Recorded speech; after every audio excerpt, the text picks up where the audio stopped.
जय श्री राम दोस्तों। आखिरकार वो दिन आ ही गया जिनका हमें सदियों से इंतजार था।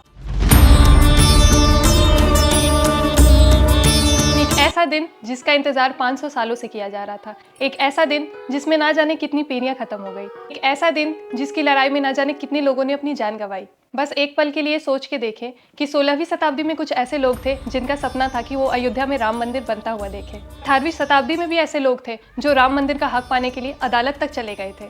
आज से 150 साल पहले भी लोगों ने अयोध्या में राम मंदिर के लिए अपनी जान गंवाई। कुछ ऐसे भी लोग थे जिन्होंने अपने जीवन के 50 साल कोर्ट की लड़ाई में बिता दी। आज वो हमारे बीच भी नहीं है और ये दिन देख भी नहीं पाए। और एक हम खुशकिस्मत लोग हैं जो आज के इस जीवन काल में अयोध्या में राम मंदिर बनता हुआ देख रहे हैं। उन प्रभु श्री राम का मंदिर जो आज से 492 साल पहले 1528 ईस्वी में बाबर ने गिरवा दिया था। तो आज के इस वीडियो में हम आपको राम मंदिर से जुड़े उन्हीं संघर्षों के बारे में बताएंगे। प्लीज इस वीडियो को लास्ट तक देखिए और अपने फैमिली एंड फ्रेंड्स के साथ शेयर कीजिए जिनको हमारे राम मंदिर के बारे में नॉलेज नहीं है, ताकि आप जान सके कि सच्चाई की लड़ाई रातों रात नहीं जीती जाती और ये लड़ाइयाँ कोई 2-4 साल नहीं चलती।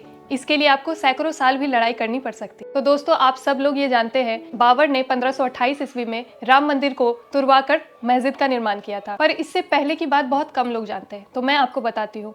भगवान राम के पुत्र कुश ने श्री राम का मंदिर अयोध्या में बनवाया था। अकेले अयोध्या में श्री राम के 3000 से भी ज्यादा मंदिर थे। कहा जाता है कि 5वीं शताब्दी ईसा पूर्व इनमें से कई मंदिरों की स्थिति खराब होने लग गई थी। उसी दौरान उज्जैन के राजा विक्रमादित्य आए और उन्होंने कई मंदिरों को फिर से ठीक करवाया। आने वाले कई सालों तक ये मंदिर यूं ही वहां बने हुए रहे। 21 अप्रैल 1526 ईस्वी में बाबर और इब्राहिम लोदी के बीच में युद्ध होता है। 1528 ईस्वी तक बाबर की सेना अयोध्या पहुंच जाती है। कहा जाता है उसी समय में बाबर के कहने पे बाबर की सेना मीर बाकी ने अयोध्या में जो राम मंदिर था उसको तुड़वाकर वहां पे मस्जिद का निर्माण करवाया और जिसे बाद में बाबरी मस्जिद के नाम से जाना गया। इसके बाद 150 साल बीत जाते हैं पर कोई हलचल नहीं होती। ये वो दौर था जिस वक्त भारत में मुगल शासक की जड़ें बहुत मजबूत हो रही थी। फिर आया साल 1717।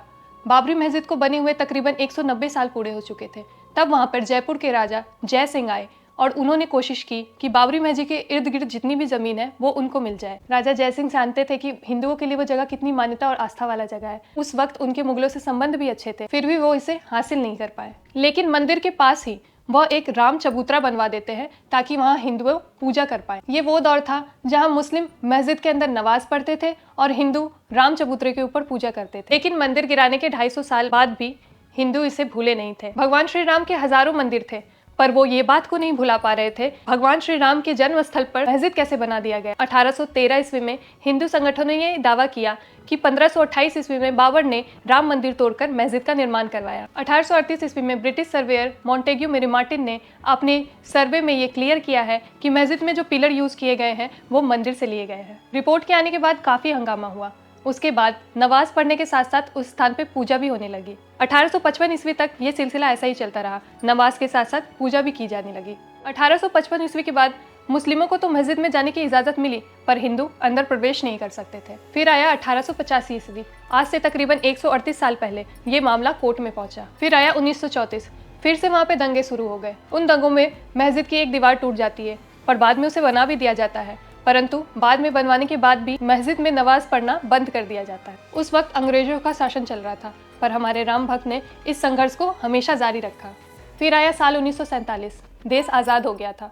देश आज़ाद होते ही हमारे राम भक्तों ने सोचा कि अब तो हमारा राम मंदिर बन ही जाएगा। उस वक्त देश के किसी भी नेताओं के बातों से ऐसा नहीं लगता था कि वो राम मंदिर को बनवाने या उसके मामले में गंभीर थे। उल्टे 1949 में कुछ ऐसा हुआ जिसने बहुत से लोगों को हैरान कर दिया। 30 दिसंबर 1949 को विवादित स्थान से घंटियों की आवाज आने लगती है। पता चलता है वहाँ प्रभु श्री राम की पूजा हो रही है। बीते रात कुछ हिंदुओं का कहना था कि वहाँ प्रभु श्री राम की मूर्ति प्रकट हो गई है, परंतु मुस्लिम पक्ष कहता है कि रात के अंधेरे में मूर्ति को जबरन रखा गया है। और ये मामला इतना बढ़ जाता है कि रातों रात ये खबर हमारे प्रधानमंत्री श्री जवाहरलाल नेहरू तक भी पहुंच जाता है। जवाहरलाल नेहरू हमारे डिस्ट्रिक्ट मजिस्ट्रेट के नायर को ये आदेश देते हैं कि पहले जैसी स्थिति कर दी जाए। इस मामले पे के नायर अपने हाथ खड़े कर देते हैं और वो कहते हैं कि यहाँ इतनी भीड़ है कि अगर मूर्ति को स्थान से हटाया गया तो यहाँ की भीड़ बेकाबू हो सकती है। तब आता है साल 1986। तब कुछ ऐसा होता है राम मंदिर आंदोलन की दिशा ही बदल जाती। साल 1986 में सहबानो केस में सहबानो के पति को गुजारा भत्ता देने के लिए सुप्रीम कोर्ट आदेश देती है। इस फैसले पे सारे मुसलमान भड़क जाते हैं और इसे अपने मजहब के खिलाफ फैसला मानते हैं। उस वक्त के प्रधानमंत्री श्री राजीव गांधी मुसलमानों को खुश करने के लिए संसद में कानून लाकर इस फैसले को बदल देते हैं। राजीव गांधी के इस फैसले से हिंदू नाराज हो जाते हैं और वो इसे मुस्लिम तुष्टीकरण मानते हैं। फिर राजीव गांधी हिंदुओं को खुश करने के लिए बाबरी मस्जिद का ताला खुलवाकर वहां पूजा अर्चना शुरू करवा देते हैं। फिर राजीव गांधी के इस फैसले से मुस्लिम नाराज हो जाते हैं और 6 फरवरी 1986 ईस्वी में बाबरी मस्जिद एक्शन कमेटी बनाते हैं। इसके बाद भी काफ़ी सारी घटनाएं हुए, पर अगर मैं इसके डिटेल में जाऊंगी तो ये वीडियो काफ़ी लंबी हो जाएगी। तो सीधा मैं उस दिन पर आती हूँ जिसको कुछ लोग शौर्य दिवस और कुछ लोग काला दिवस के नाम से जानते हैं। तारीख थी 6 दिसंबर 1992। कल्याण सिंह यूपी के मुख्यमंत्री से करीबन 2 लाख कार सेवक अयोध्या पहुंच जाते हैं। इतने सारे लोगों को वहां पहुंचने के बाद वही हुआ जो होना था। दोपहर 1:55 पर पहला गुंबद गिराया गया।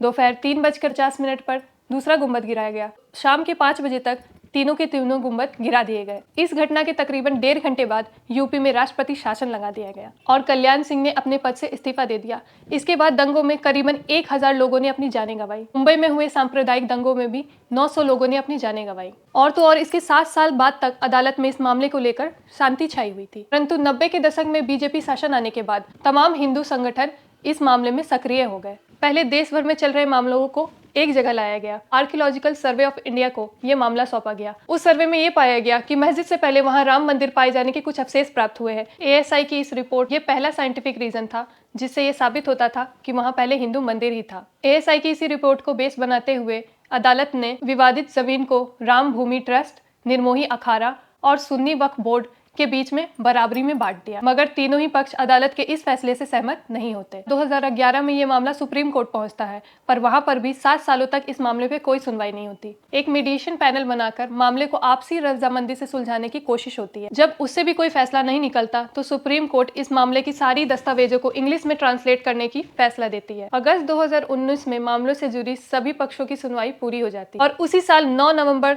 2019 में सुप्रीम कोर्ट ये फैसला सुनाती है कि विवादित जमीन राम ट्रस्ट भूमि को दे दी जाए। जय श्री राम। 492 साल बाद राम जन्मभूमि में राम का मंदिर बनने जा रहा है, तो आइए इसमें शामिल होते हैं और अपने राम की स्वागत में ज़्यादा से ज़्यादा तादाद में अयोध्या पहुंचते हैं। जय श्री राम। और अगर आपको मेरी ये वीडियो पसंद आई हो तो प्लीज़ चैनल को सब्सक्राइब करके ज़रूर जाए और वीडियो को शेयर ज़रूर कर दें। मैं चाहती हूँ हमारी ये वीडियो हर राम भक्त के घर ज़रूर पहुँचे।